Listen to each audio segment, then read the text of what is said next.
Les amis, j'ai perdu 13 kilos en gardant toujours le même petit déjeuner. Je suis passé de ça à ça, toujours avec ma fameuse galette. Je vous la présente de suite.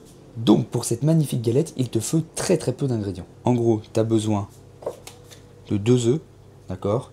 Tu as besoin de flocons d'avoine. Alors moi, je les mixe. En l'occurrence, je les mixe, tu vois, et j'en fais de la farine que tu peux voir là. Voilà, donc tu peux l'acheter en farine toute faite dans les magasins de compléments alimentaires où tu la mixes et ça te fait de la farine. Ensuite, tu as besoin de blanc d'œuf, de chocolat, 80% c'est mieux, et de fruits rouges. Juste une petite chose, par exemple, moi les blancs d'œufs, au début j'étais pas chaud pour les acheter. Et en fait c'est génial parce que ça va augmenter ton volume alimentaire tout en apportant des protéines et pas de gras. Je me suis dit, mais les blancs d'œufs, c'est dégueulasse, qui achètent ça. Et en fait, les restaurateurs achètent ça pour faire leur pâtisserie. Je me dis, j'achète de la protéine en poudre, pourquoi j'achèterais pas des blancs d'œufs? Et finalement, c'est game changer parce que ça fait peu de calories, très protéines, et ça fait une galette riche en macros, je t'expliquerai après.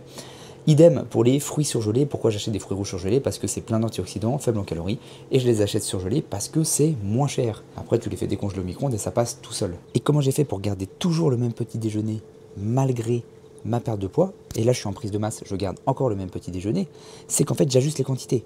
J'ai pas forcément la même quantité de flocons d'avoine, ça peut être 60 grammes, 80 grammes, 90 grammes.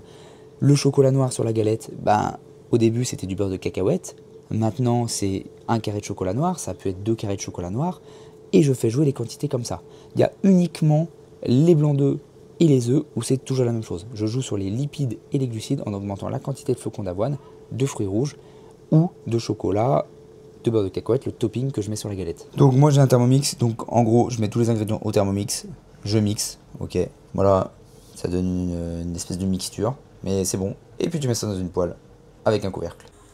Bon, une fois que c'est mixé, tu mets ta galette dans une poêle, d'accord, moi j'ai mis un couvercle, bon c'est pas un couvercle c'est une poêle, voilà, et tu penses bien à mettre un spray 1 kcal d'huile, voilà, avant ta galette. Voilà, tu vois, après je la retourne, je fais fondre mon petit carré de chocolat là, tranquillement. Voilà, ou du beurre d'amande ou du beurre de cacahuète si on est en période un peu plus en calories. Voilà, et après je mets mes fruits rouges et je déguste. Voilà les gars, elle est belle la galette, regardez, regardez-moi ça. Avec les petits fruits rouges, le petit chocolat, voilà. Donc n'oubliez pas de faire varier les quantités si vous êtes en prise de masse ou en recomp. Donc cette parfaite petite galette, elle fait exactement 645 calories pour 43 grammes de protéines. Je te mets les macros des lipides et des glucides. Et les ingrédients pour avoir ces macros-là, bien sûr, avec les quantités. Et ensuite, libre à toi d'ajouter plus ou moins de flocons d'avoine, d'ajouter plus ou moins de lipides sur ta galette pour augmenter ou non les calories.